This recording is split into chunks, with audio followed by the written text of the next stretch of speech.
Lo que no te dicen sobre iniciar una dulcería. Cuando terminé la universidad, tuve la suerte de encontrar trabajo rápidamente.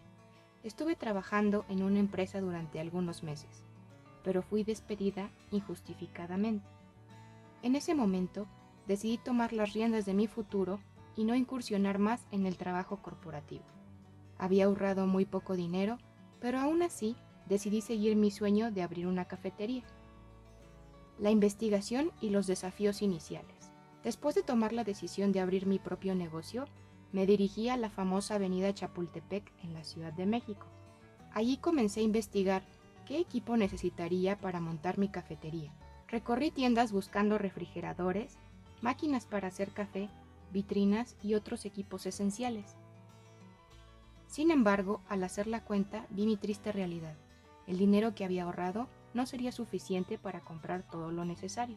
Fue en ese momento que decidí acercarme a un inversor y le pregunté si le gustaría ser mi socio capitalista. Afortunadamente, ella aceptó y conversamos sobre la idea de la cafetería.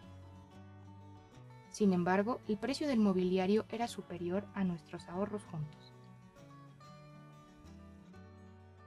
El encuentro con un dulce negocio oportuno. Fue entonces cuando mi socia me contó una historia que le dio una idea de negocio. Un día, mientras subía del metro, se encontró con un señor que vendía dulces pequeños de 1 peso, en una mesita plegable. Estos dulcecitos típicos mexicanos se encontraban en un blister y eran muy populares entre los clientes, ya que el señor los vendía con una pequeña ganancia. En ese momento mi socia me dijo, ya tengo una idea de negocio, vamos a poner una dulcería. Juntamos nuestras ideas y capital y emprendimos esta aventura en el negocio de los dulces, diversificando nuestro negocio. Comenzamos a investigar y nos dimos cuenta de que había muchas formas de vender dulces. Podíamos ofrecer dulces típicos, dulces empacados, dulces a granel y dulces importados.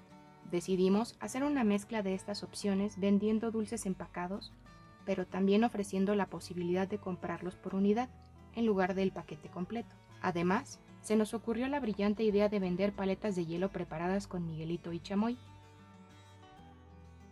Esta fue la segunda parte de nuestra dulcería. Por último, nos enfocamos en ofrecer dulces a granel, brindando a nuestros clientes la opción de comprar sus dulces favoritos.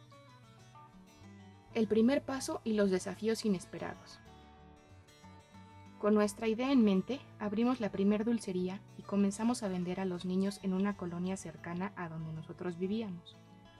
A los 3 meses de haber abierto, desafortunadamente se nos inundó el local y perdimos la mayoría de los muebles y de mercancía. Enfrentamos una gran adversidad, pero no nos dejamos vencer. Decidimos empezar la búsqueda de un nuevo local, debido al daño causado en el anterior.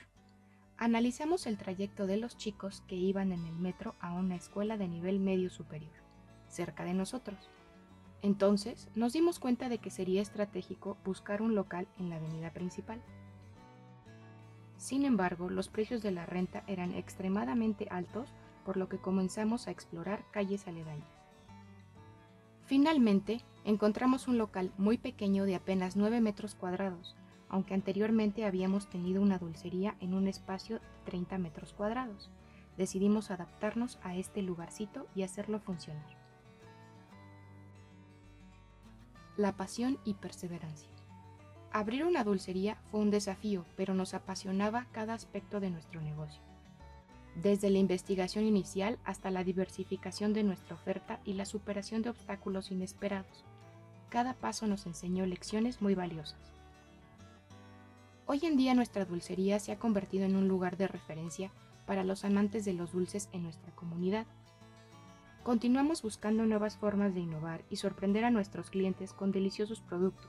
Mantenemos nuestra pasión y perseverancia, recordando siempre el viaje que nos llevó a convertir nuestra idea en una realidad exitosa. Llegamos al final de este capítulo, pero el final de un viaje es solo el comienzo de otro. Queremos agradecerles a todos por su apoyo y por acompañarnos a lo largo de cada uno de los episodios de nuestra aventura. Nos vemos en el próximo viaje. Muchas gracias.